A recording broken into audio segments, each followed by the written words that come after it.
Bonjour à tous. Dans mes 4 vérités ce matin, je reçois Madame Antoinette Kukuyonobu, présidente du Parti écologiste Conseil pour la cohésion, la justice et le développement. Bonjour Madame. Bonjour. Et bienvenue chez nous. Merci à vous.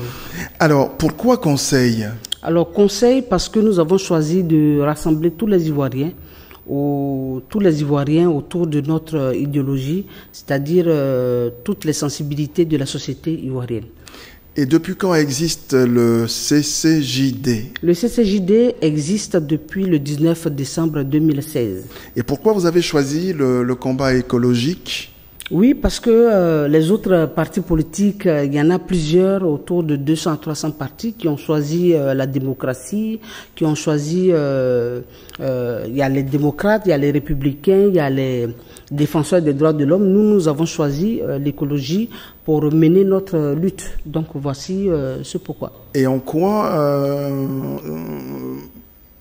quoi consiste ce combat écologique que vous voulez mener? Alors, il s'agit de défendre... Sur le terrain de la politique. Oui, il s'agit de défendre, puisque nous sommes d'accord que à partir du moment où, depuis près de 20 ans, la vie politique nationale a été nourrie par les débats contradictoires qui nous ont mené les différents conflits observés, nous avons choisi d'orienter le débat politique vers une autre idéologie.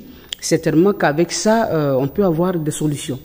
Alors, je voudrais savoir quel est le rapport, quel rapport vous faites entre votre combat écologique et puis les crises que la Côte d'Ivoire a connues, les crises politiques. Alors, je vais vous ramener au rapport de la CDDR.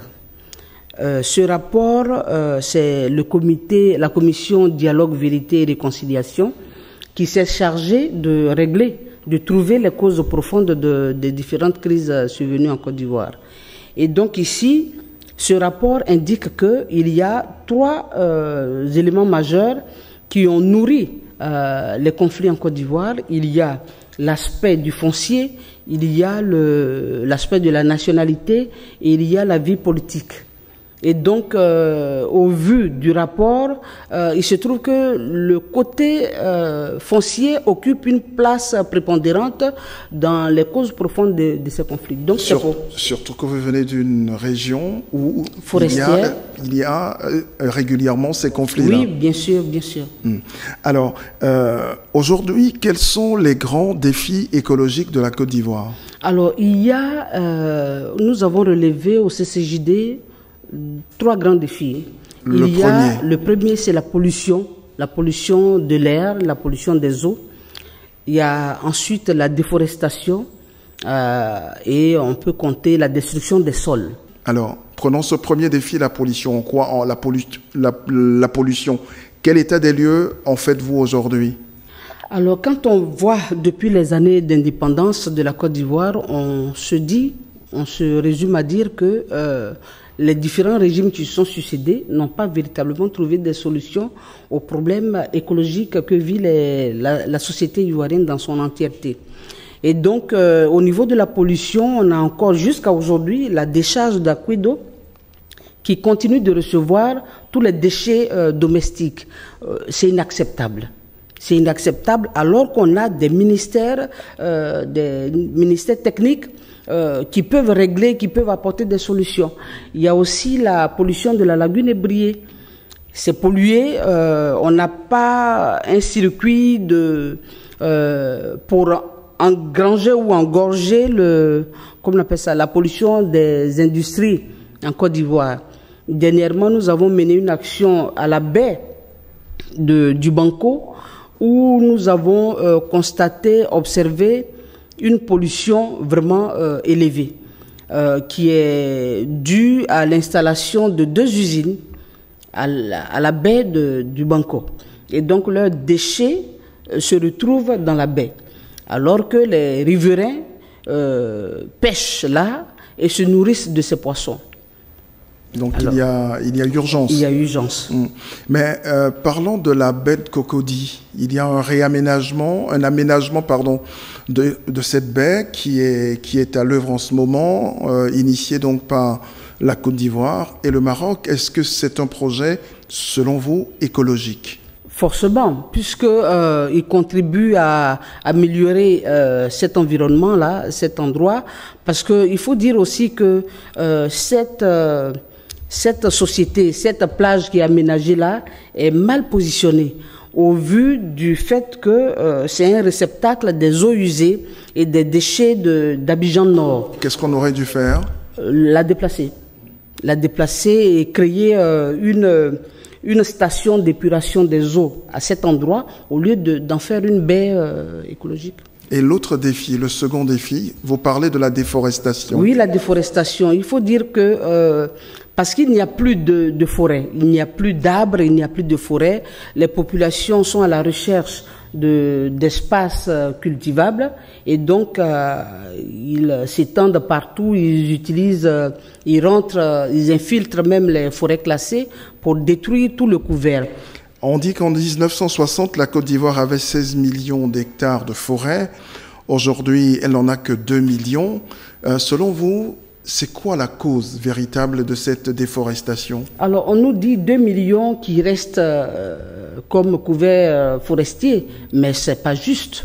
C'est pas juste, je ne crois pas, parce que... C'est beaucoup plus élevé. Oui, c'est moins que ça. C'est moins que ça. C'est moins que ça parce que j'ai fait des missions dans plusieurs... Depuis 2017, il y a eu les crises successives là en 2017. J'ai fait des missions à l'ouest du pays, un peu au centre et au sud aussi. J'ai vu que ces forêts-là, dont on dit 2 millions, c'est même pas 2 millions. Parce qu'il y a des villages, il y a des écoles dans ces espaces-là. Donc c'est moins que ça.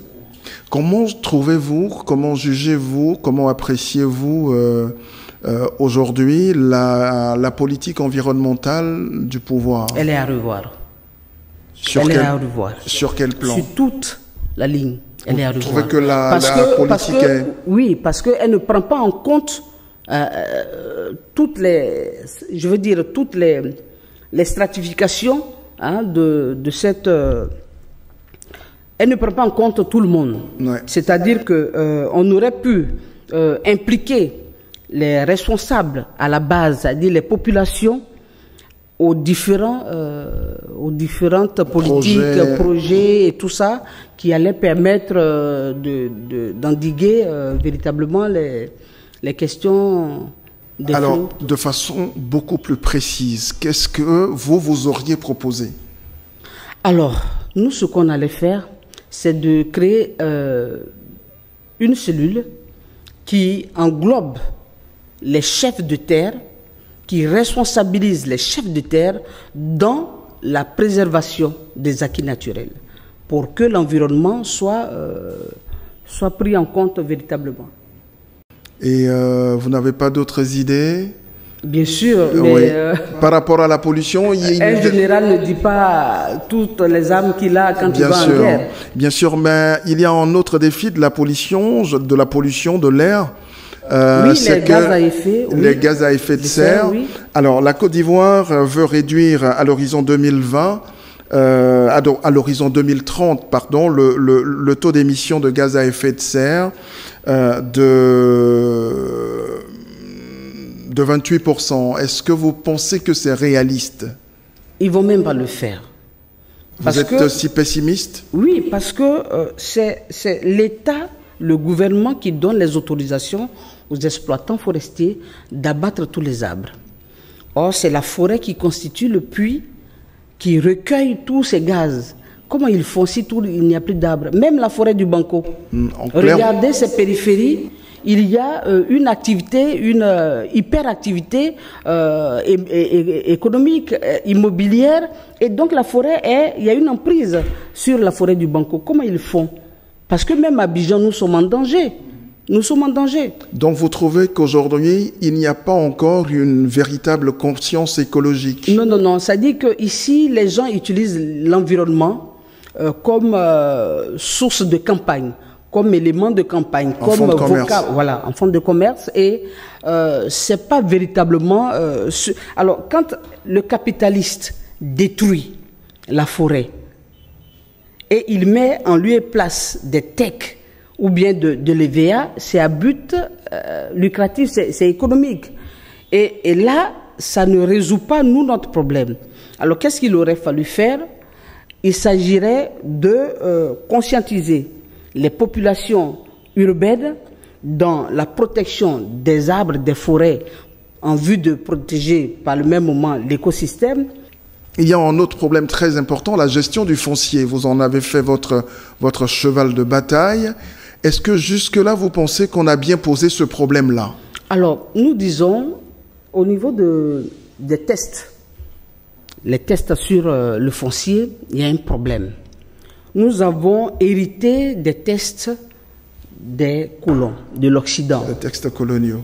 Et donc, on n'a pas réussi à métamorphoser ces tests à notre culture. C'est-à-dire en les adaptant à nos réalités. Non, non, non, ça n'a pas été fait.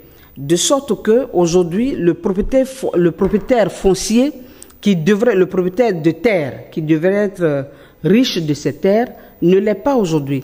Et donc, l'attribution, la répartition de ces terres constitue un problème dans les crises successives que nous avons.